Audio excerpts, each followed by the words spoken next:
Eh bien, aujourd'hui, notre lecture nous emmène à la page 138 du manuel. Je vous laisse ouvrir la page 138 et je vais vous laisser lire le numéro 1 et le numéro 2 tout seul. Donc, ça veut dire que vous allez mettre la vidéo en pause et on se retrouve après. Bien, vous avez donc fait votre lecture. Le numéro 1, vous n'avez pas eu de difficulté, c'est des phrases qui reviennent sur le texte qu'on a lu la dernière fois. D'accord? Et je vais m'attarder sur le numéro 2. Sur le numéro 2, nous avons quel type d'écrit? Est-ce que c'est une histoire? Non. Est-ce que c'est deux personnes qui se parlent, un dialogue? Non. À votre avis, qu'est-ce que c'est que ce texte? Oui, ce texte est une recette de cuisine. Tout le monde est d'accord? C'est bien écrit en haut en plus. Je lis une recette de cuisine. Donc nous avons le titre de la recette. La soupe aux légumes. Je suis sûre que vous en mangez l'hiver. Alors, lavez un poireau et une branche de céleri. Le céleri, il faudrait que votre parent vous montre sur Internet ce que c'est qu'un céleri si vous ne savez pas. Épluchez un oignon. Alors, oignon, dans notre manuel, il est écrit comme ceci. O-G-N-O-N, c'est la nouvelle réforme de l'orthographe pour les parents qui sont avec nous. Mais on peut aussi l'écrire de cette façon. Oignon. Vous voyez bien là? Oui? Très bien. Donc il y a deux façons maintenant d'écrire oignon. D'accord? Par contre, quand on le dit, on dit bien oignon. On ne dit pas oignon. Ma grand-mère, elle disait oignon, mais n'est plus là. Ensuite, éplucher et laver 2 carottes, 3 pommes de terre, 1 courgette et 3 navets. Les navets, c'est pareil, c'est des boules de légumes blanches et un peu violettes. Si vous ne savez pas, demandez à vos parents de vous montrer sur Internet à quoi ressemble un navet. Donc voilà la liste des ingrédients. Coupez tous les légumes en morceaux. Versez de l'eau dans une grande marmite. Ajoutez tous les légumes et une feuille de laurier. Alors, ne bougez pas, je vais en chercher une de feuille de laurier. J'en ai dans mon jardin. Voilà. Voilà, la feuille de laurier, ça ressemble à ça. C'est comme un arbuste, comme une haie qui sépare deux maisons. Et ça ressemble à ça. Et on la met une fois sèche dans plein de bouillon, etc. pour donner du bon goût.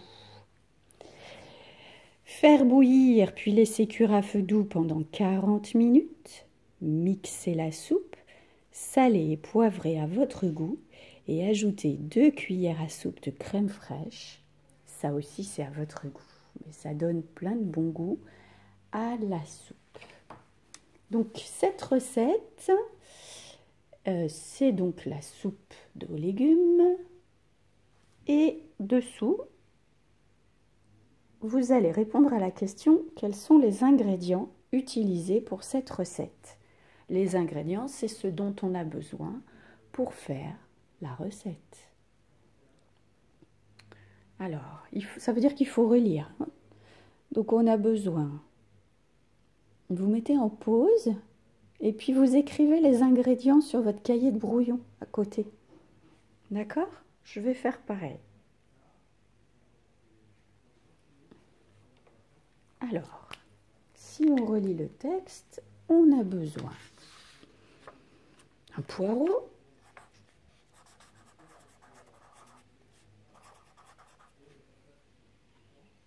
une branche de céleri,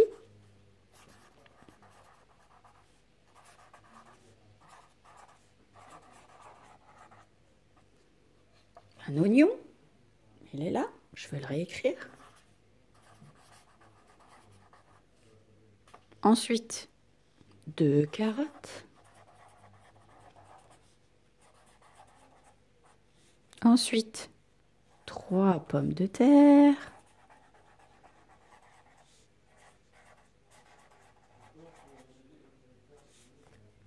une courgette, puis j'ai oublié la bardure, 3 navets. Alors, je le barre celui-là. Je ne peux pas l'effacer comme au tableau, mais je le barre.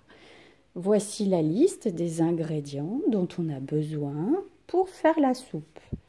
Après, il nous faut effectivement de l'eau. Bien oui, c'est un ingrédient aussi. Une feuille de laurier.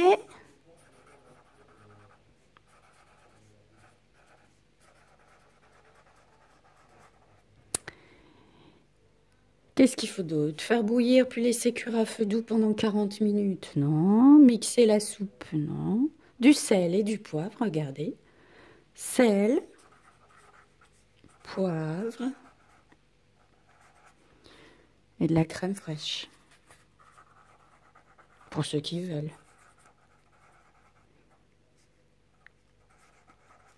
Donc quand on fait la liste de nos ingrédients pour faire une recette de cuisine, normalement on fait une liste, vous vous souvenez, on l'avait vu, en mettant des tirets. Ici, il n'y a pas de tirets. On nous dit ce qu'il faut faire au fur et à mesure et on ajoute les ingrédients qu'il faut faire. Alors si je regarde mes livres de cuisine, moi j'ai ici un livre.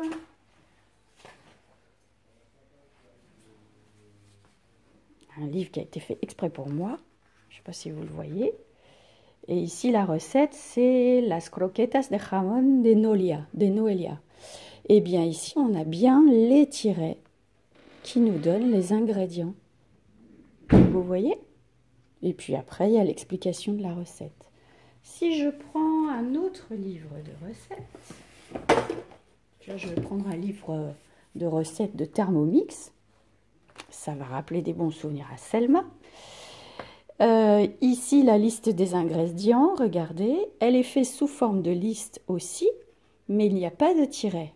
Ici, je lis 3 échalotes, 2 gousses d'ail, du persil, herbes de Provence, 800 g de courbouillon, etc. Mais je n'ai pas de tiret. Et j'ai encore un livre de recettes, je voudrais vous montrer. J'en ai plein, les livres de recettes, parce que j'adore cuisiner. Où ici, c'est super facile, parce que ici, j'ai la liste des ingrédients, mais sous forme de dessin, vous voyez, avec tout ce qu'il y a dessous. Donc ici, je n'ai qu'à regarder mes dessins, regarder après combien il m'en faut, et ma recette, elle est prête. Donc, la liste pour faire une recette, elle peut être écrite de différentes façons. Ce qui compte, c'est qu'on puisse retrouver à chaque fois les ingrédients dont on a besoin. Bien, alors maintenant, vous allez prendre votre fichier de lecture à la page 48 et vous allez remplir le numéro 3. Dans le numéro 3, vous avez le début de la liste des ingrédients pour faire la soupe aux légumes et vous devez compléter en regardant votre manuel ou votre cahier de brouillon si vous avez déjà écrit. Vous devez compléter les petits points pour faire la soupe de légumes. Donc vous mettez sur pause et je vous écris la correction. Voilà, je vous ai écrit ce qui manquait. Donc si ce n'est pas écrit dans le même ordre que moi, ça n'est pas grave, d'accord? Ne vous inquiétez pas. Ce qui compte, c'est qu'on ait tout. Voilà pour notre recette de soupe aux légumes. Bien, alors, est-ce que vous avez remis dans votre tête? On va passer à notre autre page. Avez-vous remis dans votre tête tout ce qu'on peut faire avec la lettre E? Alors, attendez, je mets en pause pour chercher ma feuille. Voilà, c'est la feuille que j'ai construite au fur et à mesure qu'on travaillait avec la lettre E. Je vous laisse la regarder. Je vous donne juste le son. Je peux faire E, je peux faire E ou E, O, E, un, en. C'est bon? Bien, donc maintenant sur votre fichier, on va faire l'exercice numéro 7. On entoure en rouge si on entend le son. C'est quel son déjà celui-là? Si on entend le son 1, on entoure en bleu, donc en rouge. Si on entend 1, et en bleu, si on entend et. D'accord? Alors, vous mettez en pause, vous faites l'exercice et je vous retrouve après pour la correction. Alors, voici la correction. La correction. Alors, en rouge, il fallait entourer éteindre, frein, plein. Et en bleu, il fallait entourer reine, peine, freiner, Madeleine, veine. D'accord? Alors, avant de faire l'exercice numéro 8, hop, on change notre sandwich. Vous allez reprendre votre manuel et vous allez lire le numéro 1 et le numéro 2 avec l'adulte qui est à côté de vous et vous mettez en pause. D'accord? Et on se retrouve après pour faire le fichier.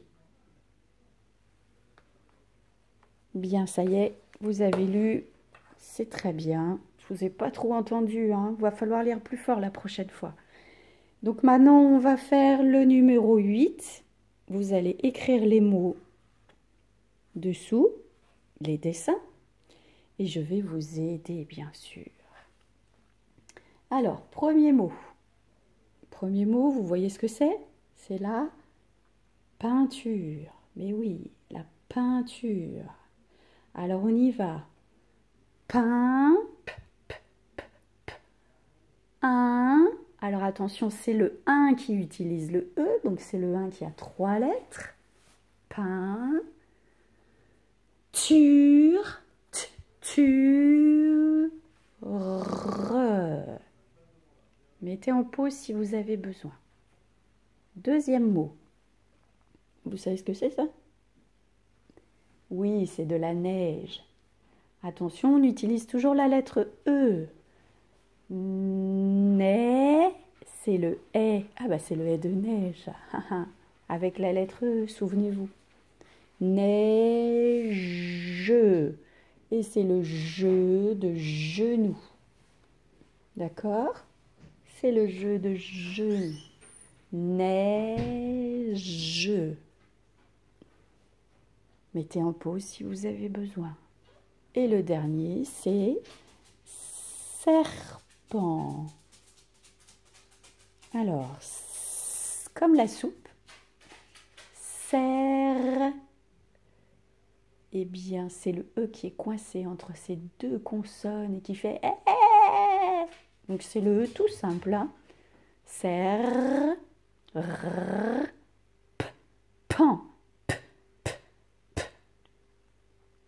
Et c'est le en de dent. Il a 2 lettres. À la fin de serpent, peut-être certains peuvent trouver la lettre fantôme qu'il y a à la fin, puisque l'action du serpent, c'est serpenter. Alors, quelle lettre fantôme vous entendez là? Dans serpenter. Quelle lettre? Ah oui, le T. Donc à la fin, il faut bien mettre un T. Allez, je vous mets la correction. Vous mettez en pause si vous avez besoin. Hein. Serpent. Vous voyez la lettre fantôme ici qui prépare le verbe serpenter. Après, ici, on avait neige. Et ici, on avait peinture. C'est bon? Très bien. Donc maintenant, vous allez revenir à votre manuel. Ouais, pour les parents, c'est de la gymnastique. Hein. Nous, on a l'habitude, mais pour les parents, ils n'ont pas forcément l'habitude. Et on va regarder la page 138 et ce petit texte ici. Vous allez bien le lire et après, on en reparle ensemble. Allez, mettez sur pause.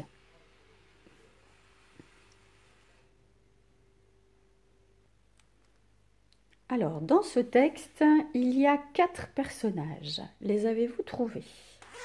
De qui parle-t-on? Oui, nous parlons de la poule. Nous parlons du cochon. Nous parlons du canard. Et nous parlons du chat. 4 personnages. Que se passe-t-il dans ce petit dialogue entre les personnages? Allez-y, expliquez-le. Mettez en pause. Oui, la poule demande à ses amis, « Aimez-vous la soupe aux cailloux ?» Moi, si on me pose la question, je dis non. Hein. Pas la soupe aux cailloux, je préfère la soupe de légumes. Alors, si nous lisons la première réponse... Non, je n'aime pas la soupe aux cailloux, répond le cochon. Donc le cochon, lui, n'aime pas la soupe aux cailloux, il le dit. Non, je n'aime plus la soupe aux cailloux, précise le canard. Tiens, il n'aime plus la soupe aux cailloux. Qu'est-ce que ça veut dire ça, ne plus aimer, à votre avis ? Eh oui, ça veut dire qu'avant il aimait, mais maintenant il n'aime plus. Est-ce que ça vous arrive ça? D'avoir aimé quelque chose jusqu'à maintenant et maintenant vous n'aimez plus. Alors moi je cherche... Ah oui, avant j'aimais manger du Nutella, maintenant je n'aime plus manger du Nutella. Vous voyez, il y a ici une notion de temps. Avant j'aimais, maintenant je n'aime plus. Et la dernière phrase dit « Non, je n'ai jamais aimé la soupe aux cailloux », ajoute le chat. Alors, qu'est-ce que ça veut dire ça? Je n'ai jamais aimé la soupe aux cailloux. Oui, ça veut dire que même avant, le chat n'aimait pas la soupe aux cailloux. Est-ce qu'il y a des choses que vous n'aimez pas et que même avant, vous n'avez jamais aimé? Oui, peut-être. Donc, dans la première phrase, on n'aime pas la soupe. On a goûté et on peut dire qu'on n'aime pas. Dans la deuxième phrase, on n'aime plus. Ça veut dire qu'avant, on l'avait aimé, mais que maintenant, on ne l'aime plus. Et ici, on n'a jamais aimé la soupe aux cailloux. Ça veut dire que même avant, on n'aimait déjà pas la soupe aux cailloux. Donc ces 3 phrases, ce sont des phrases... Est-ce que c'est des phrases qui disent quelque chose? Oui. Est-ce que c'est des phrases déclaratives? Est-ce que c'est des phrases qui posent des questions? Non, ce sont des phrases négatives. Oui, je n'aime pas la soupe. Je n'aime plus la soupe. Je n'ai jamais aimé la soupe. Vous avez vu que les petits mots qui changent en orange nous donnent une indication sur le moment où on est, où on utilise la négation. Je n'aime pas la soupe, c'est maintenant. Je n'aime plus la soupe, ça veut dire qu'avant, on l'avait aimée. Je n'ai jamais aimé la soupe, ça veut dire que même avant, on n'avait pas aimé. Bien, alors maintenant, vous allez finir l'exercice du fichier. à la page 49 et vous allez relier ce qui va ensemble. Donc vous lisez à gauche et vous trouvez ce qui va ensemble à droite. Relier, c'est faire un trait avec sa... Et oui, avec sa règle, hein, pas avec sa main, hein, pas à main levée, avec la règle. Allez, mettez en pause et je vous donne la correction après. Là voilà la correction. Est-ce que vous êtes d'accord avec moi? Alors, il déteste la soupe. Détester, ça veut dire qu'on n'aime pas du tout. Ça veut dire qu'il n'aime pas la soupe. Depuis toujours, il n'aime pas la soupe. Donc il n'a jamais aimé la soupe, jamais de sa vie, depuis toujours, depuis qu'il est tout petit. D'accord? Et depuis quelques jours seulement, il n'aime pas la soupe. Ça ne fait pas très longtemps qu'il n'aime pas la soupe. Donc, à partir de maintenant, il n'aime plus la soupe. Bien, j'espère que ces petites phrases négatives ne vous ont pas trop emmêlé dans votre petit cerveau. Eh bien, notre leçon de lecture est terminée pour aujourd'hui. À bientôt!